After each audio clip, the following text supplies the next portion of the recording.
Welcome to the Preferred Lies debut podcast episode. This show is designed to bring the world of golf course rankings to the 21st century. My name is Pat Forbes, and I'm your host.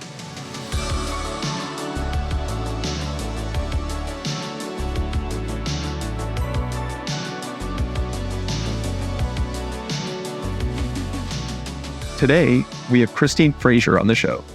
You've probably heard her story growing up on a golf course, playing NCAA Division I golf before eventually getting her master's in landscape architecture and studying under the tutelage of Dr.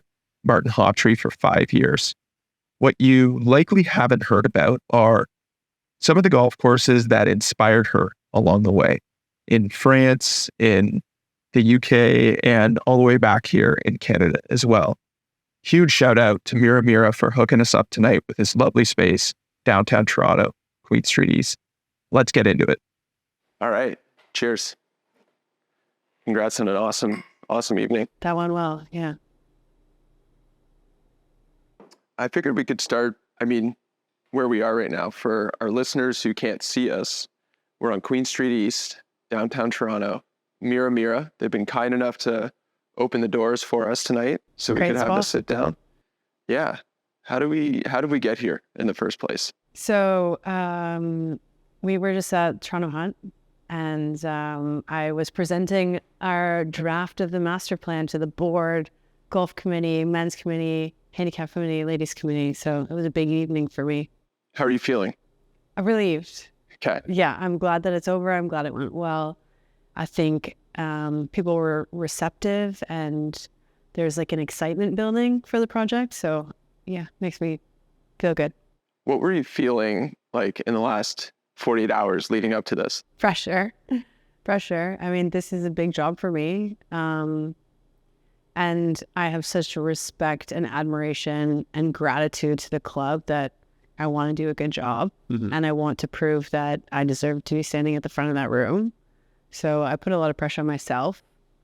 But I think that's how I work well, and it makes for a good product from me. So that covers the last 48 hours. The pressure, the anticipation, mm-hmm. and just what this means to you, generally speaking. Without going into too much detail, because of course nothing is finalized at that club yet. But maybe you can go back just to the last year, what that's been like, and the journey of getting to where you were this evening.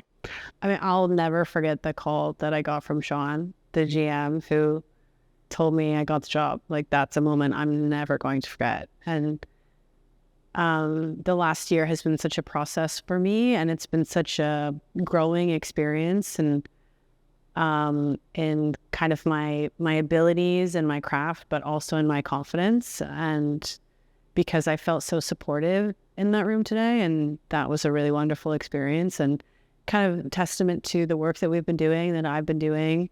So I feel just really proud about the whole experience. You recently had a story come out with the Challengers Series, Charles Schwab. Yeah. Let's talk a little bit about how that came to be. Yeah. What your experience was like with that.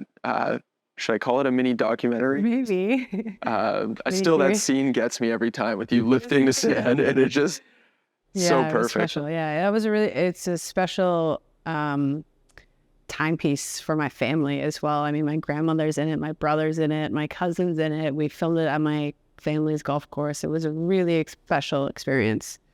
I had just done the Golfers Journal interview with Gil Hanse. Mm-hmm. Casey Bannon was involved in that, editing and on the tech side. And he put my name on the table for this series with the director of the series.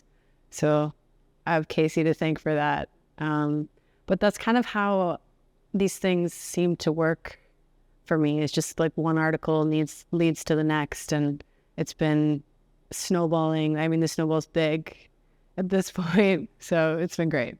Your story is well documented. You mentioned Kingston, Ontario, which has a special place for all of us at the Preferred Lie.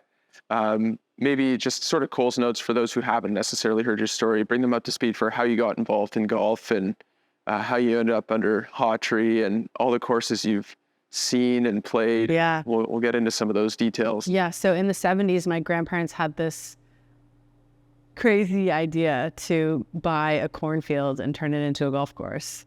And that's what they did. Them and their 3 children, my mother being one of them, spent the next 6 years building a golf course in a cornfield. Like, I'm talking picking rocks, like rakes, shovels. They did everything by themselves. So that golf course remains in our family to this day. And my mom, I remember, my first job was bagging teas at 6 years old, and I got paid 10 cents a bag. So I've just been around it, since some of my first memories are being outside on the golf course with my brother, just mucking around in the dirt, in the pond, in the forest. It's a really cool story, and even in that room tonight, I think people were very receptive, and they immediately get a sense of how much golf means to you. And for what it's worth, I think continue to own it. Yeah, be proud of that. Yeah, thank you. And I love that my mother was my foray into golf, because it's not always the case where a woman introduces their children to the game. So I have a lot of gratitude to her for that. Let's unpack that a little bit. Yeah. Some of your peers growing up, whether it was the college golfers that you played with in Florida, or in Ontario, I guess, like, is that a conversation that would come up with them? Like, how did you get in the game at all, or not so much? I think kind of a standard story is my dad introduced me to the game, and I think that's exceptional that we're passing down golf generationally, but it is quite unique for my mother to have done that for me. Right. It was at the forefront of her day-to-day. Yeah. Obviously. Her father, your grandfather, built the golf course. Yeah. So my grandfather and my grandmother had really no experience in golf. They weren't players. They weren't any kind of, golf pursuant.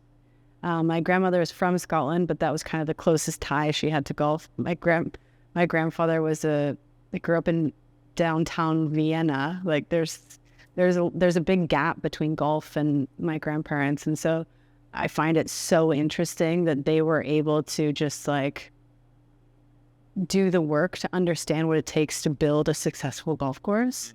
And the fact that it's still in operation today is a testament to their ingenuity and practicality in designing a golf course. It's what we're going to get into today is the world of golf rankings and golf courses around the world. And it's amazing how much fun you can have at a local golf course that maybe is never getting the attention that the traditional top 100 in a place like you grew up on back home, obviously, is so special for you. Yeah. So. Number one in my heart. Yeah, exactly. I don't know if we're going to see it number one on this list. That might bite you in the ass in a minute. Let's talk about your introduction to links golf. So you go to school in Florida. We can talk a little bit about that. And then your Stanley Thompson scholarship, data collection, and your time in the UK. Yeah, so played D1 down in Florida.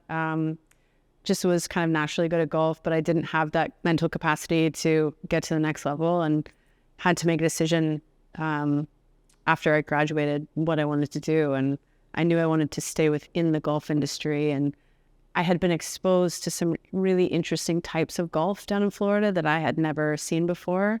And that was like the Bermuda grass of Florida and the sand of North Carolina and the hills of Tennessee. So it was really kind of a study of different types of golf architecture. And that's kind of when I got into the more design philosophy and technical side of golf architecture.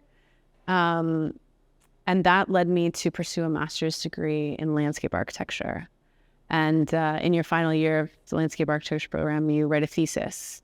And I had won a scholarship from the Stanley Thompson Society. And I had used that money to go to Scotland and play golf. And I called it data collection for my thesis. Why not? Yeah, it was fantastic. And that was my first introduction to links golf, and it truly changed the way I thought about golf architecture and golf as a game, and golf as being more than a game. golf being a community asset. So that exposure to links golf was really important for me. And also on that trip, I met Martin Hawtree, and also on that trip, I got my first tattoo. So it was like a very kind of one of those experiences. Coming of age almost. Yeah, when you're in that perfect kind of storm of you're the right age, the right place, the right mental state to just like evolve. Yeah.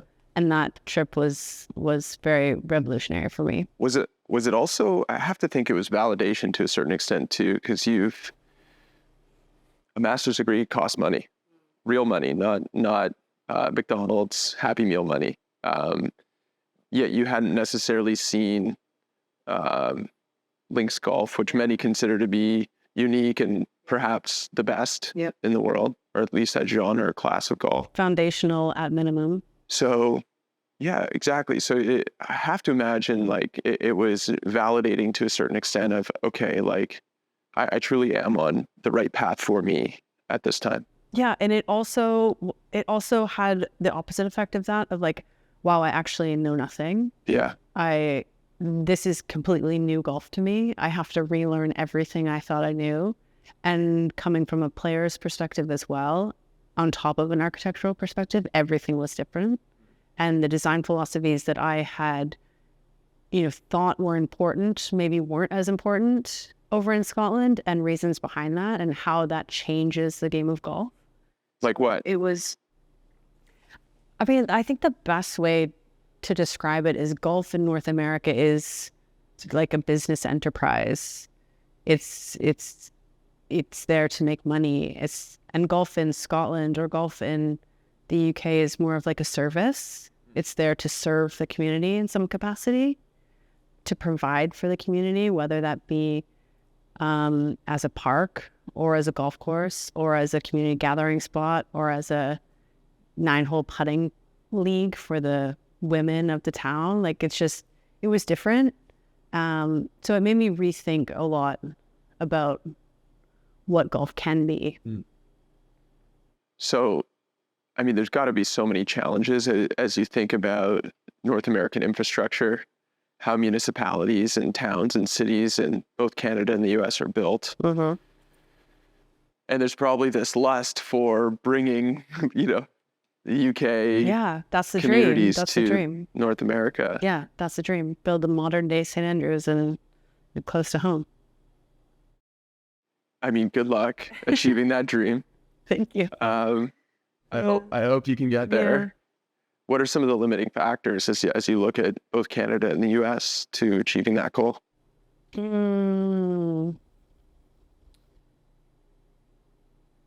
But yeah, I don't know that. I mean, we forget that non-golfers don't give a fuck about golf.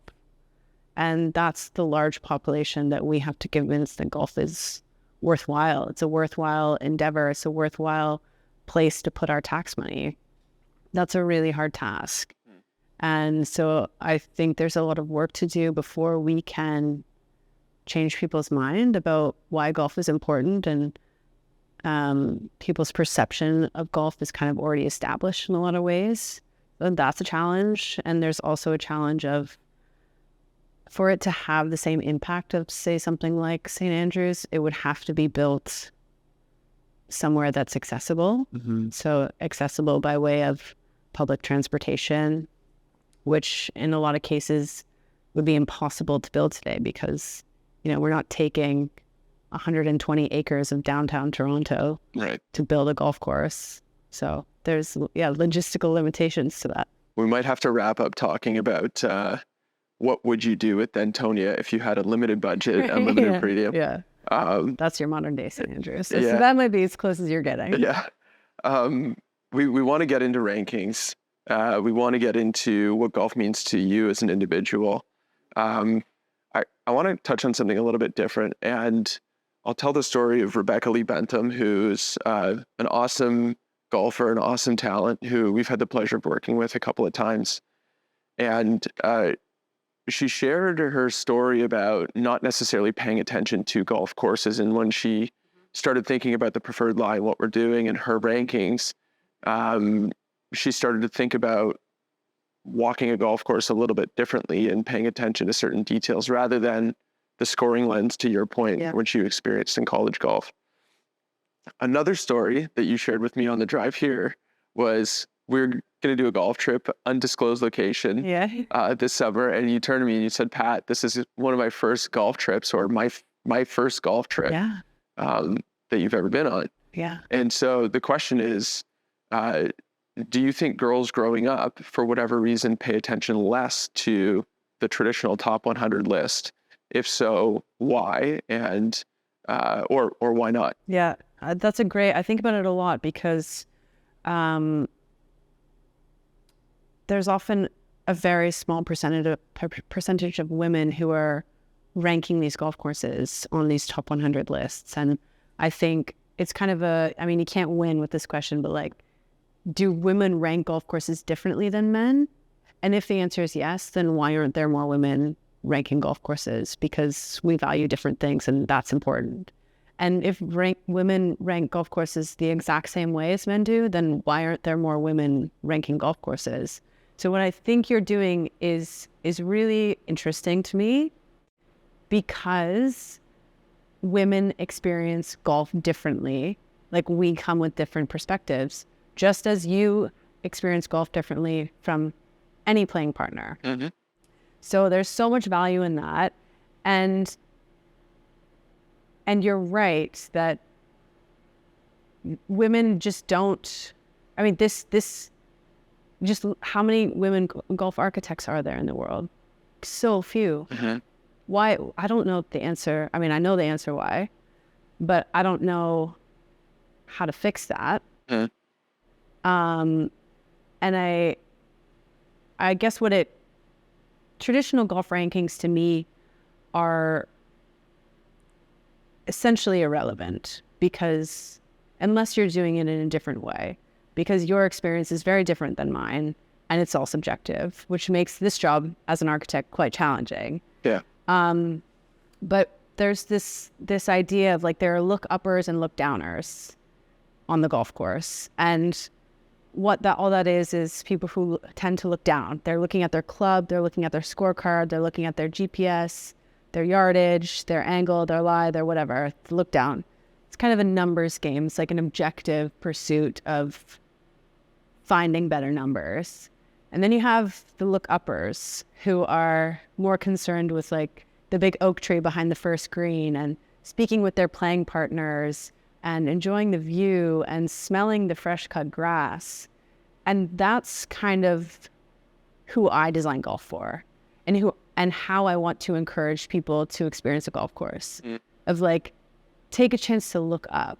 And I think the story that you told about Rebecca is very similar to that, of like, just have a critical eye. And it doesn't mean you have to discover the strategy of a hole, but just like, ask yourself what you like about it and what you don't like about it and why. Yeah. So starting like really simple questions about golf architecture is a good start. But yeah, I mean, it's complicated. Yeah. Well, when you're trying to objectify the subjective, life gets a bit twisted. Yeah. But yeah, to your point, it's such a personal thing. Golf in general, let alone your preference in golf courses, is so deeply personal, and you see this all the time. Absolutely. And I had a really hard time creating my own list, because it was just such a nostalgic experience for me, and I wanted to relive those conversations I had and the train ride I took to get there, and it was so special and so unique and so personal. And so like, when I say a specific course is in my top 10 and everyone else is going to be like, that doesn't make any sense to me. It makes sense to me. And that's why I think this kind of pursuit is really exciting. Yeah. Well, let's get into it. Okay. One thing I want to come back to is you started to talk a little bit about how people experience golf. So the look downers and the look uppers. You mentioned smelling the grass. Yeah. It prompted a question, which is what traditional golf course ranking, or if I take a step back, typically a Golf Digest or Score Golf will have a number of evaluation criteria, whether it's variety or conditioning, difficulty, that sort of criteria. Mm-hmm. Yeah, I'd be curious to get a sense of what criteria you consider that maybe the rest of the traditional rankings don't necessarily consider. We're going to come back to that. Okay. Let's get into your life.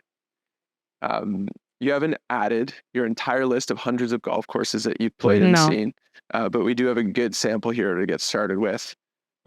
We got to start at the top, your favorite golf course. Let's talk a little bit about it. Yeah. So my favorite golf course is the Old Course. And I think what makes that golf course so incredible is that the best players in the world can go out and be challenged by it. And then the following Monday, your 90-year-old senior women can go out and play the exact same golf course. And that's the goal that I'm always trying to find, is challenging the best players and making it fun and playable for everyone else. And I think St. Andrews does that so well. So that's why I love it. We're going to get into some of your favorite holes, but I want to hear more about the story of when you first played the Old. How many times have you played it? I've walked it a lot. Okay. Played it a little bit. Okay. And not in an official round. Okay. Just like hopping around, putting on greens. I was with the superintendent. Oh, sweet. The first time that I went over to do this data collection. And we went out on the golf course, and he was showing me his experience based on, the look from the fairway or the tee on this hole. So that was, and I think that adds to why I have so much appreciation for that golf course, because it gave me so much in terms of understanding golf design, and that experience for me was really special. I have to imagine a ton of these courses on your list you're experiencing it from a unique perspective, right? So and I've seen it in Toronto on a few different site walks at a few different golf courses with you. You're experiencing the golf course from the lens of probably first and foremost understanding the maintenance side. Yeah. To truly understand where you can see some efficiency gains. Mm-hmm. And then you're experiencing it from the player side and then the member side. Right. So I'm sure there are a few on this list that have some pretty unique stories of how you experienced it for the first time. Yeah. And I find I have a really hard time playing golf and trying to process the architecture. It's just too much for me, because I'm really competitive and I want to hit good shots and I want to pay attention to my look down score. Yeah. And I fight with that look upper. So if I'm able to walk a golf course and leave my clubs at home, I'm able to absorb much more and see much more. And not a lot of people get that opportunity or think to do that when they're trying to understand golf architecture. But for me, it's the best way to understand the golf course. Very cool. So I see a few others on here. Some you're involved with professionally. Yep. Some I'm obsessed with. We're going to scroll down the list, and I'm going to let you freewheel exactly which courses jump out that you want to talk about. Yeah. Whether they're special to you in a certain way, whether there's a fond memory of how you first experienced it. Just for everybody at home, Christine has the Old Course as number 1 on her favorites. Number 2 is Royal Dornoch, the most therapeutic place in golf for me. So on that same Stanley Thompson trip, I landed and drove straight to Royal Dornoch. And that was the first time I had ever played links golf. And it just truly blew my mind. Yeah. So that's why it's number 2. Cool. We're going to unpack that in a minute, I'm sure. Let me get through this whole list just so everyone knows exactly what's on here. Okay. You're probably getting people I'll wait to the end. Yeah, that's right. Yeah. We got Toronto Golf Club. It's an incredible golf course in Ontario here. In my opinion, one of the best in Canada. Lahinch Old, so special. Muirfield, Trump Doombag, Chantilly Vineuil, Turnberry Isle, the Old at Ballybunion, Sunningdale, North Berwick, Pinehurst number 2, Moorfontaine, Tarandawa number 14, Swinley, Royal St. Ports. I'm going to pause there. I'm just going to let you freewheel it. Which courses do you want to talk about? Do you want to continue with Dornoch, or do you want to jump to another one? No, that's okay. That's why, Dornoch was the beginning and the end of, my links golf experience. Toronto is special to me because I've been working on it with Martin since 2015, and I've seen it go through this really incredible evolution, and just a study and restoration architecture. It's impeccable. It's so well done. And that was the first project. So they have the 18-hole Colt course and they have a 9-hole Watson course. And that was my first job I did for Martin. He said, we're redoing 9 holes at the Toronto Golf Club. You don't need a visa. Like, get over there and build it.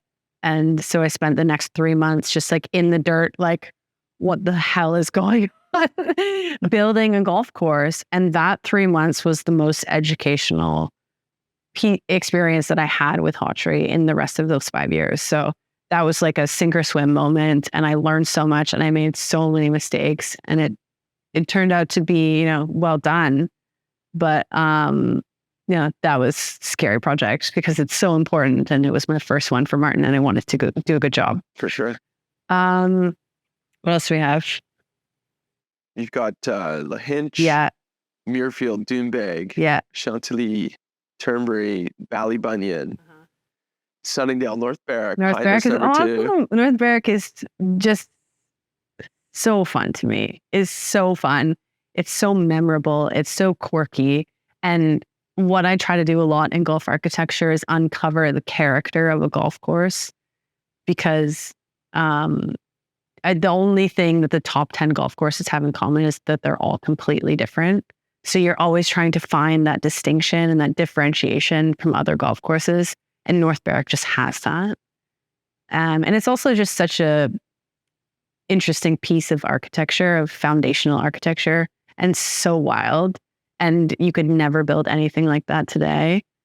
It just wouldn't be the same. Yeah. But it is what it is, and it's incredibly special. It's like your weird stepbrother. I don't know about the analogy, but I can definitely agree that it's super unique and special, and you wouldn't necessarily build it today. On that note, so Toronto Golf, a lot of global listeners probably have heard of it a little bit to a certain extent, but maybe not understand why it's become such a great golf course. I could flip over to Mile High here. I think it's number 3 in Canada for me. Yeah. And probably somewhere I think it's probably 20 or 23 all time that I've Why played. don't you talk about it a little bit? Oh, sure. I mean, I'll start just by talking about holes. Yeah. I think the 1st and 18th are probably the weaker section of the golf course, but the second you get to 4, like 2 and 3 are great par 4s. The second you get to the 4th hole, you're just like, what is this par 3? Yeah. Right. And you get a feeling about, I am, to your point, at North Berwick a little bit. It's a pseudo Redan. It's a much narrower green. It's a pretty small target, and you can hit a solid 9-iron in there, perfect conditions, with spin, and sometimes, you know, if you're like a yard too long, you're rolling off. Yeah. I just think that's such a fun golf hole, and it reminds me a little bit actually of the sign that's at Tarandawa. This is not planned, by the way. Yeah. Which is, golf is not necessarily meant to be fair. Yeah. And I think that's a hole where you can hit really good shots sometimes and be slightly penalized just the right amount, where you can still make par, but you're not necessarily going to have a crack at your birdie. And I'm a bit of a sicko, so I love that. Yeah, you are a sicko. The 6, 7, 8 stretch I find fascinating, because that's truly like an open vista. You get great views, and on the scorecard, they're supposed to be easy. Like, not that long. Not that long. 6 is not necessarily. It's definitely under 400 yards. Yeah. It's a kind of a long iron and a wedge. 7s are really strong, par 3, where you get that infinity feel beyond the green, and then 8's fairway is riddled. So unique. Yeah. Yeah. I can't really put words to it, but yeah, it makes you think. You definitely think about hitting a longer club, whether it's driver through it up the left to avoid the gully, or laying back entirely. But then you have that long approach in to a green that's pretty. Yeah, and that's really fun architecture. It's like, you know, you're going to have to take it on at some point during the hole. Yeah. But you can choose. Like, you strong with your driver, take it on. Totally. Or you feeling your wedges and your irons today? Yeah. Okay, maybe take that on. But like at some point during the hole, you're going to have to step up and perform. Yeah. And it's kind of a choose your own adventure, really strategic way of good golf design. For sure. And kind of like some of your stories that have like a personal tie. Like I grew up in Toronto. I got my start at Don Valley, was lucky enough to play as a sponsored junior at Bayview. Never played Toronto golf my whole life. And this year, for the first time, played a men's am qualifier and was blown away by it. So I played it once in my life. 9, incredible par 4, reminds me a little bit of St. Thomas's third. Also, how much do you take off the tee there versus laying back, but then having a longer approach, shot in, right? yeah. And on the back 9, I mean, 14, 15 are special. 15 is so hard. Yes, And 16 is an incredible par 5. it is. 17, great par 3. Unfortunately, it's not a bad hole to finish. It's just the weaker part of the golf course and lack of space. That's it. It's really confined. For sure. It's on that turn. But yeah, I don't know. It's a special place. That was me just stealing your thunder on Toronto Yeah, golf. but Thanks I for think flipping the roles on no, me. I think you're really onto something, because it's really important to me to have a great routing. But what I mean by routing is experience. And it's a movie. You have your introduction to character, and then you have your progression, and you have your climax and your tension and your protagonist and your villain and your finale. And that's what Toronto is to me. It's just such a ride. It's really cool. That's a good point. Okay. I want to get into Tarandawa as well. It's pretty high up here. Great. We've talked about it a little bit. You were kind enough to give some comments on it during the 3rd season of Canadian Classics. What comes to mind when you think about Tarandawa? I like the most underrated golfing experience in Canada. It's just, it takes me immediately back to like proper Scottish golf. And that's something that is not easily replicated. And Tarandawa seems to do that, starting with the sign on the first tee about golf isn't always fair, and that's okay. That's, your personal growth in that moment, whether you decide golf should be fair. If your good shot turns out to be bad. You know what? That's on you. Yeah. If you don't think, Yeah. So Tarandawa is just really cool, and it's out of the way, and it's unpretentious, and it's accessible golf. Really is. For sure. Let's talk a little bit about where you want to go. Yeah. Your bucket list. Everybody has a bucket list. It's exciting. If I look here, so a lot of people, I would see Cyprus number 1. You've got Royal Melbourne number 1. Royal Melbourne. Cyprus 2, Bandon 3. Yeah. Jasper 4. Yeah. Cabot 5. Yeah. I want to go to all of those places equally, but I had to rank those, which is also the problem with your ranking system. I don't like ranking. I just want to glump everything together. True. We should have a tied option. Yeah, tied. Yeah. Perfect. I'm so curious about Australian golf, probably for the same idea that it's like sandy, linksy, proper golf. Yeah. Which to me is just so attractive. And I've heard really great things, and the people are great. And it sounds like a place of the world I haven't seen before. So I'm always looking for new places to go and new beers to try and new food to eat. That should be part of the golf ranking system. Yeah. How's your halfway house? Pints. Yeah. Well, how's your beer selection? I like it. And also, like, how's the walk between holes? And what else? Let's tease this out. That was going to be what the question how I was well do going to your come back bunkers to. drain? How often do they wash out? Yeah.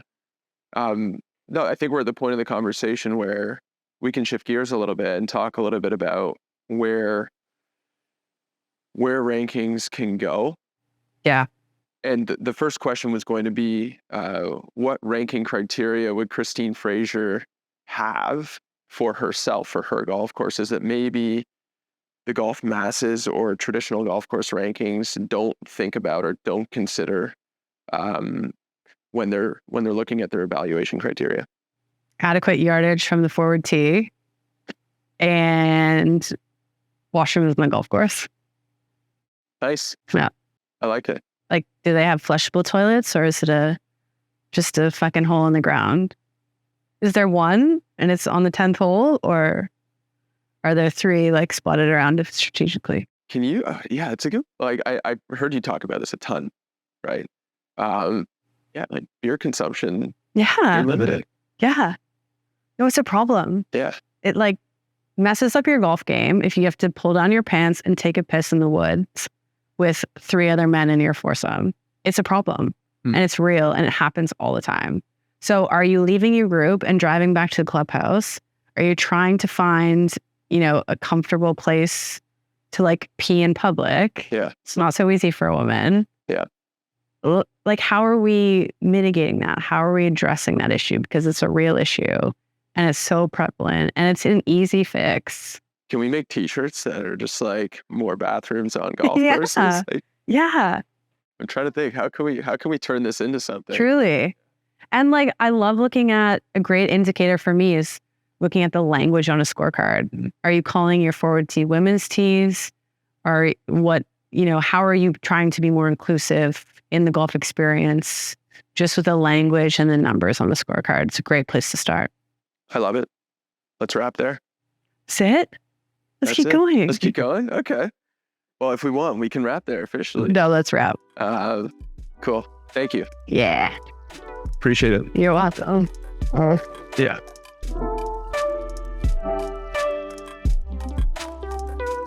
And that's a wrap. Episode 1 of the Preferred Live podcast is officially in the books. Over the next few months, we'll be rolling out a few new episodes featuring more architects and golf personalities. Here, you'll be able to learn about their journey, their preferences, and how their story in golf unfolded. You can find Christine's full list of lies at preferredlie.com. Subscribe on YouTube or follow us wherever you get your podcast to hear more of my annoying questions. And if you haven't already, sign up for our monthly newsletter to watch and listen to more golf course rankings content. With your help and your opinion, we believe that we can fix this broken golf course ranking space. Thanks again. See you in the next one.